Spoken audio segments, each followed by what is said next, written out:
Hello বন্ধুরা, তো তোমরা সবাই জানো এটা শ্রাবণ মাস চলছে। তো শ্রাবণ মাসে যেহেতু সোমবার করে নিরামিষ খেয়ে থাকি, তাই আজকে বানিয়েছিলাম একটু খিচুড়ি। তো কী দিয়ে খিচুড়ি বানিয়েছিলাম, কিভাবে তাড়াতাড়ি বানিয়েছিলাম, সেটাই তোমাদের সাথে শেয়ার করব। তো চলো, তার জন্য ভিডিওটা পুরোটা দেখতে থাকো। তো চালের খিচুড়ি তো সবাই খেয়েছো, ডালিয়ার খিচুড়ি কে কে খেয়েছো কমেন্টে অবশ্যই জানাবে। আমার কিন্তু ডালিয়ার খিচুড়ি খেতে খুবই ভালো লাগে।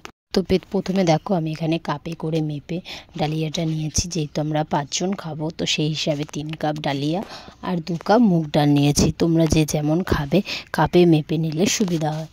ডালিয়ার ডালটা মেপে নেওয়ার পর প্রথমে শুকনো কড়াইতে একটুখানি হালকা করে ভেজে নেবে।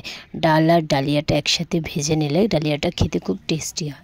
নেওয়ার পর আমি এখানে কিছু সবজি নিয়েছিলাম, পটল, কুমড়ো, আলু ডুমো ডুমো করে কেটে নিয়েছিলাম, আর কটা কাঁচা লঙ্কা চিড়ে নিয়েছি। এরপর আমি রান্নাটা করেছিলাম প্রেশারে। তোমরা চাইলে কড়াতে বা হাঁড়িতেও করতে পারো।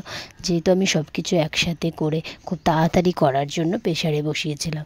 তো প্রথমে দেখো, প্রেশারে সর্ষের তেল দিয়ে তেজপাতা, শুকনো লঙ্কা ফোড়ন দিয়ে ফোড়নের মধ্যে সমস্ত আনাজগুলো দিয়ে একটু নুন হলুদ দিয়ে আনাজটা হালকা হালকা ভেজে নিলাম। ভেজে নিয়ে তার মধ্যে দিয়েছিলাম একটুখানি আদা করে। তোমরা আদা বাটাও দিতে পারো, যেহেতু আমার অল্প তাই আমি সামান্য আদা মেশিনে করে দিয়েছিলাম। এরপর দেখো, সবজির সাথে আদা বাটা সব কিছু ভালো করে ভেজে নিতে হবে। হালকা করে ভেজে নিয়ে এর মধ্যে ধুয়ে রাখা ডালিয়া আর ডালটা দিয়ে দিতে হবে। কারা কারা ডালিয়ার খিচুড়ি খেতে ভালোবাসো কমেন্টে অবশ্যই জানাবে, আর কীভাবে ডালিয়া রান্না করো সেটাও জানিও। এরপরে দেখো, সবটা দিয়ে পরিমাণ মতো জল দিয়ে একটুখানি মিষ্টি দিয়ে আমি প্রেশারটা চাপা দিয়ে দিলাম।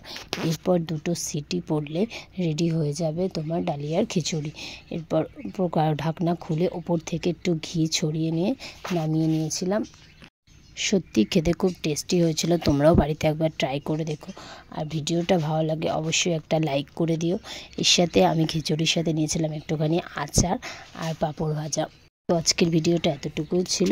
দেখা হবে নেক্সট ভিডিও।